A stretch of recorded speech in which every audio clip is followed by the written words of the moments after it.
Good afternoon, everyone, and thank you for joining us today in the CAAT Pension Plan's webinar on Keeping the Plan Strong, Our Future Looks Bright. My name is Edgar Leung, and I am an analyst for employer services here at the CAAT Pension Plan. I will be the moderator for the webinar today. Before we get started, let's quickly review how we can participate in today's session.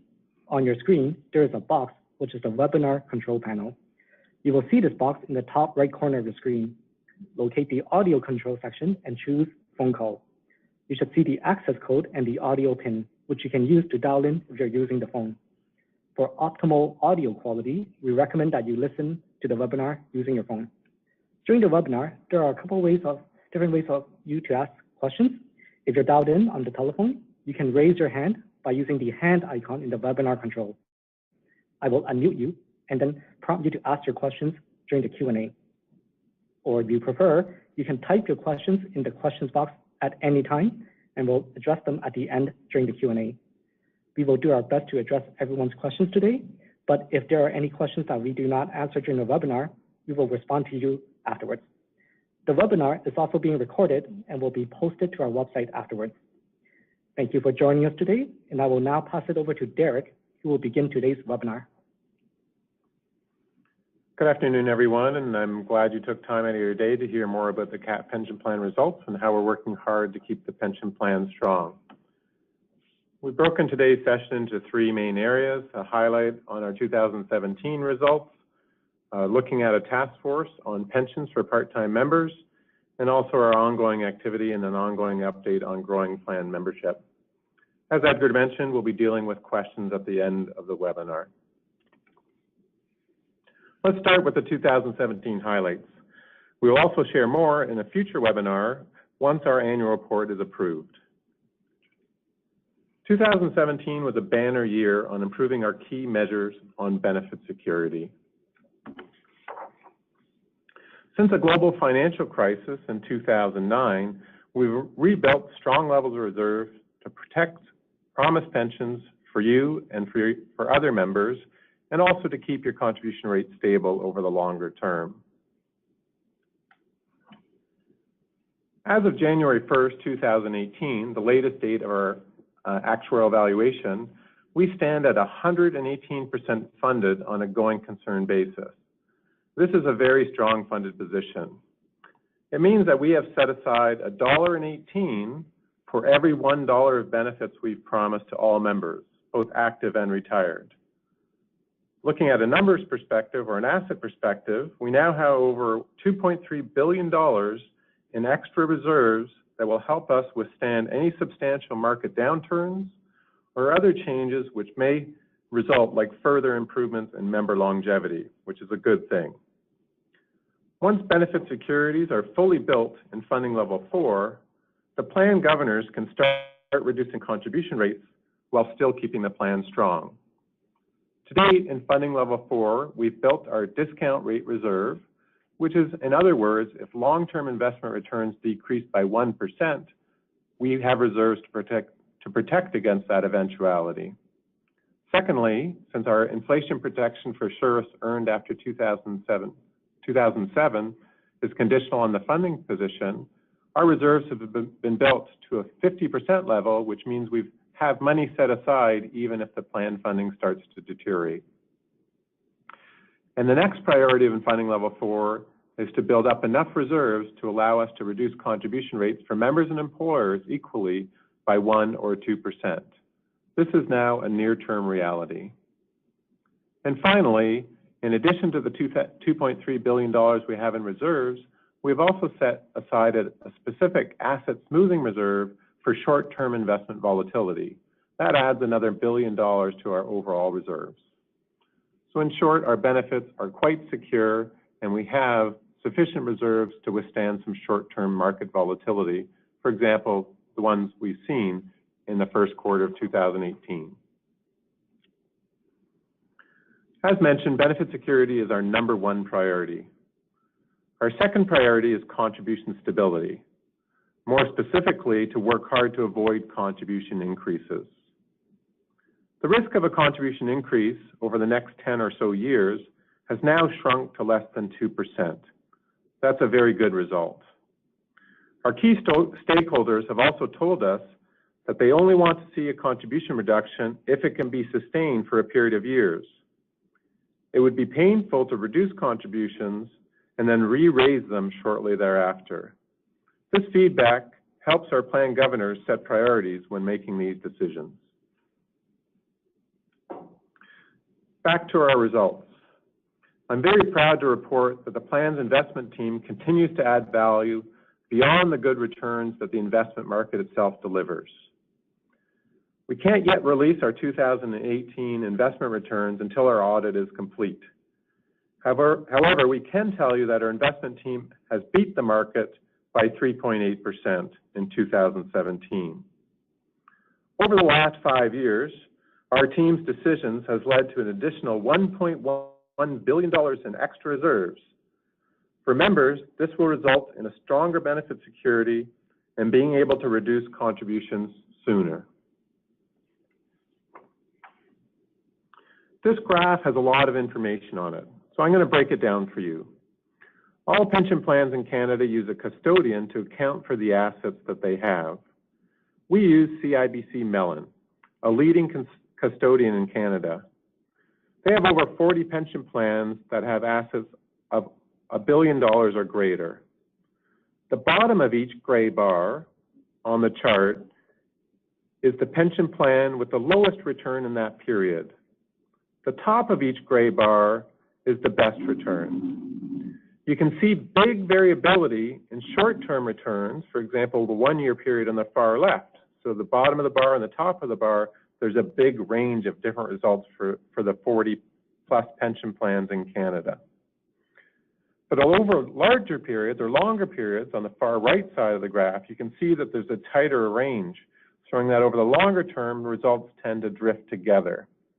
This reflects that different strategies being used by different pension plans are beneficial during different periods of time. So where is CAAT in this chart? The green dots are what the investment market returns would be based on our asset mix. So our mix of stocks and bonds, real estate, infrastructure, private equity, etc. So the green dot is what the market would return based on our asset mix. The red dot is how we performed, our investment team performed by beating our green dot benchmark. So this is added value above what the investment returns deliver from the marketplace in general. So you can see the red dots over the one-year period, we were the second best pension plan from a return perspective. In addition, you can see over the longer period of times, we're doing quite well.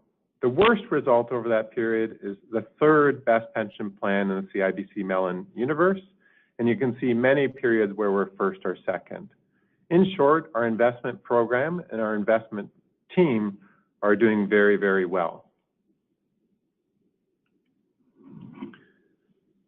Being a strong and thoughtful long-term investor is important to the plan, but equally important is building trust with members and employers. It's very gratifying to see and hear from our annual survey and our regular interactions with members and employers that they see good value for their contribution dollars. So you can see 93% of active members saw value from the pension plan for the contributions being made. 98% of retired members see similar value, and 90% of employers rated our service as excellent, very good, or good. And our feedback from the key stakeholders is very gratifying, as I said. So in short, not only was it a strong funding year, improving benefit security, good asset returns, but we also made further enhancements in building trust with our members and employers.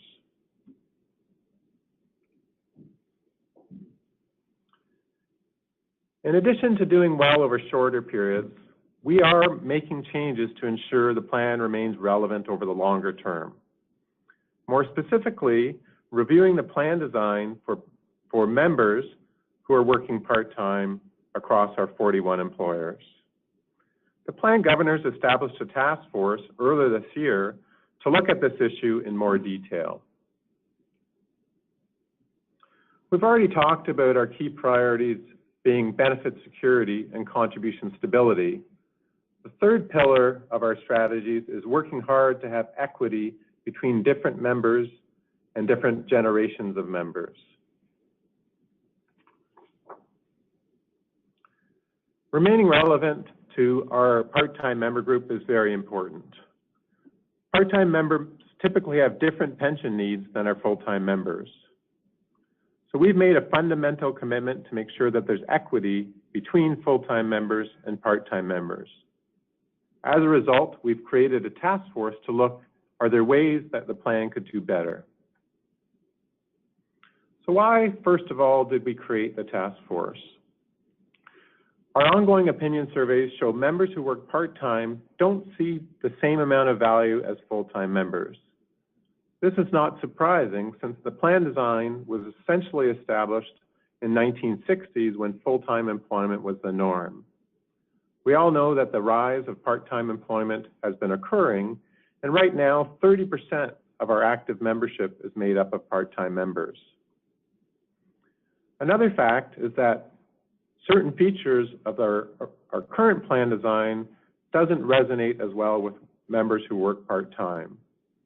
Our average part-time member retires at age 65, so early retirement benefits do not have as much value to them as it is for people who are retiring before age 65. In addition, not all part-time members have access to disability benefits. And in our current plan design, disability benefits continue to accrue for full-time members should they become disabled in their career. And finally, we've had feedback from our employers that due to pension legislation and other elements, administering part-time members is becoming more and more complex. So these issues are the main reason why we established the task force. The task force had a few different objectives. Primarily, it was to look at, could we create a second plan design that was more focused on the needs of part-time members? In addition, could we also reduce the cost and complexity of administering the pension benefits for this group without losing the key objectives of delivering good value for our members?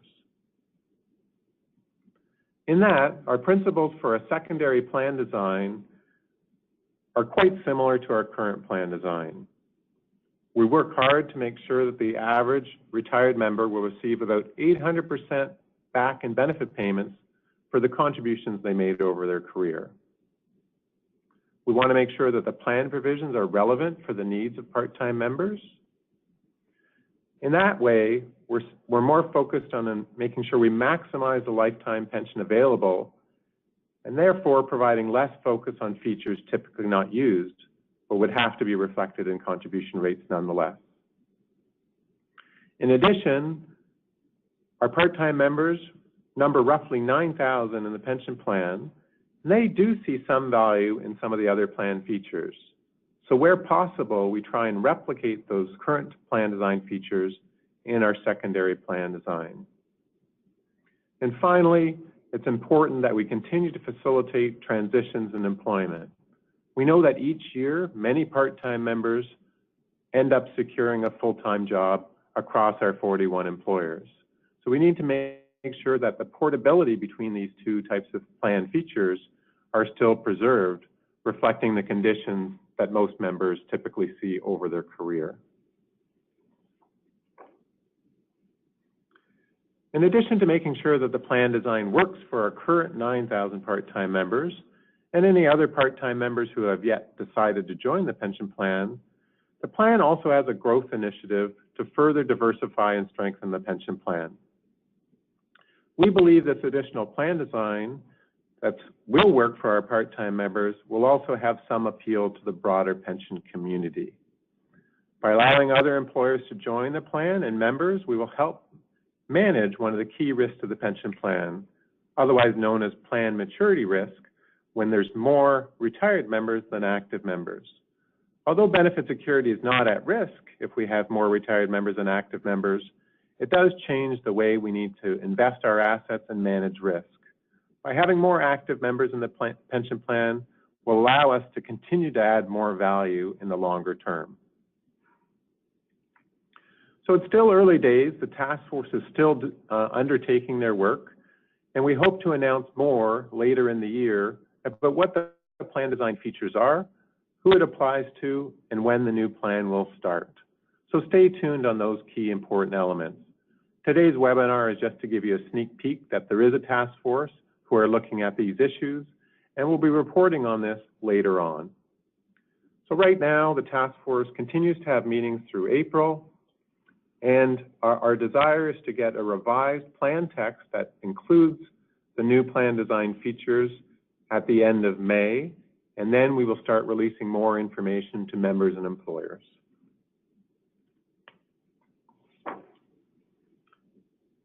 As I already noted in the last section, growth has many positive benefits to the pension plan.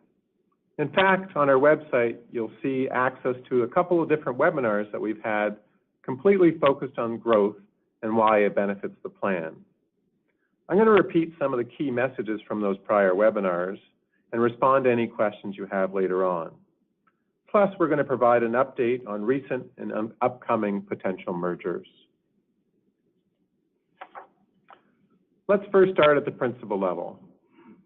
I want to reassure all of our members that any merger coming into the CAAT Pension Plan must be in the best interest of CAAT Plan and its members. In other words, we won't assume any other plan's deficit. We need to make sure that they're coming in at the same funding level, the same 118%, currently funded by our current membership and employers. So there's no cross-subsidy that should happen in any merger. So not all pension plans are as well funded as we are, and any pension plans that don't have sufficient assets to come in, over time, we will make sure that they pay the same amount of assets, the same ratio as our current membership has developed. The third principle is aligned to who will continue to make decisions for a PEN. Our governance has been working very well, and we don't want to disrupt something that's working very well. So with that in mind, our key stakeholders have told us that even if we have substantial large growth of mergers over the longer term, at no time will more than 50% of the seats not be with the colleges. In other words, colleges and members within the college system will always retain at least 50% of the governance seats. So although we believe in making sure that everybody has a voice at the governance table, we also want to make sure that the core foundation of the pension plan stemming from the origination in the college sector continues to have a strong voice in our governance structure. Let's turn our attention now to what's in it for employees wanting to merge. For the most part, because of our focus on benefit security, that's aligned with Canadians' interests. They would also like to participate in a secure, well-funded, sustainable pension plan. They like the benefits that we offer, being of a defined benefit nature, that include survivor benefits and cost of living adjustments. And as previously mentioned, they would get good value for participating, where the typical retired member receives 800% in benefit payments based on the contributions they made over their career. These are strong advantages for all Canadians that we've been out discussing DB pension plans with. Employers also need to have some advantages in joining the pension plan. We know that defined benefit pension plans, like the CAAT Pension Plan, offer powerful attraction retention benefits in a growingly competitive market space. In addition, our pension costs are very predictable for employers. They like that. There's no balance sheet volatility. They simply need to match member contributions and account for the plan on that basis. In addition, because of the growing complexity of managing pension plans, currently some of their funding into the pension plan go to overhead costs, consulting fees, managing their asset base, governance, communications, systems, etc. When joining the CAAT Pension Plan, because of our scale and efficiencies, every dollar that goes into the pension plan tends to increase the value of the benefits overall. So more of the contribution dollar goes to valuable benefits rather than overhead. And as mentioned, we also have to have a strong interest and get benefits from any potential mergers. At a very high level, what's in it for our members? Each merger will add to our benefit security and our reserves, accelerating the time period on which contribution rate reductions can prudently be made. In addition, because of the extra reserves that we'd get through mergers, the overall benefit security for all members would improve, including the financial health of the plan over the longer term. So we believe there's a good common alignment of interests between prospective employees, prospective employers, and our current CAAT membership. We've already announced on our website that effective January 1st, 2018, the Youth Services Bureau of Ottawa joined the pension plan. Their 300 members overwhelmingly voted in favor, and I'll share the results with you on the next slide. Also in 2017, we welcome the full-time members of Sheridan Student Union, and later in 2018, we'll welcome the members of the Canadian Collegiate Athletic Association. Overall, our membership in the plan continues to grow. In 2017 alone, full-time membership was up 500, part-time membership was up 800, and retirees coming from the 41 employers increased by 700. Back to the Youth Services Bureau of Ottawa, who joined beginning of this year. I talked about overwhelming support. It can't get much more than 100% of active members thought that the CAAT pension plan was the right pension plan for them overall. And you can see that there was also a very high engagement level. 99.6% of eligible votes were cast. And of those votes, all of them were in favor of joining the CAAT pension plan, despite having to significantly increase their contributions to get to the 50-50 cost sharing objective of the CAAT pension plan. And I'm also pleased to report that all the conditions we looked for in terms of helping the CAAT pension plan grow in strength, all those conditions were met. And based on that, the sponsors committee of the CAAT pension plan agreed that the youth could join. So that is very good news. As I mentioned earlier, we're also wanted to share where we're looking for potential future growth. The plan governors, after detailed discussions and analysis, have agreed that expanding the availability of the CAAT pension plan to the private sector, the not-for-profit sector, and other employers in the broader public sector are all aligned with the strategic goals of CAAT and keeping it strong and healthy for the longer term. So CAAT has been seeing a growing interest from all of these sectors and people wanting to access what CAAT can offer to members and employers. Whether the current plan is a defined benefit plan like CAAT, offered on a single employer basis, or they have defined contribution plans at various employers. And in fact, some employers have no pension plan, have shown interest in joining CAAT from a future service perspective. So our future for improving the health of the plan looks very bright, as the interest in secure, predictable retirement income for life is something that resonates with all Canadians. So from my perspective, I would like to thank everybody who joined the webinar. I hope you found it useful, and we encourage questions continually coming in to either our call center or via email to our webmail email boxes, and we'd be happy to deal with them on an individual basis. We will be holding a webinar for retired members next week on similar content, and as mentioned, our annual report webinar results will be held in the May timeframe, somewhere later in Q2, and we'll continue to use webinar as a good way of reaching our diverse set of members who are geographically dispersed across Ontario. So thanks again for attending the webinar, and we look forward to your future participation.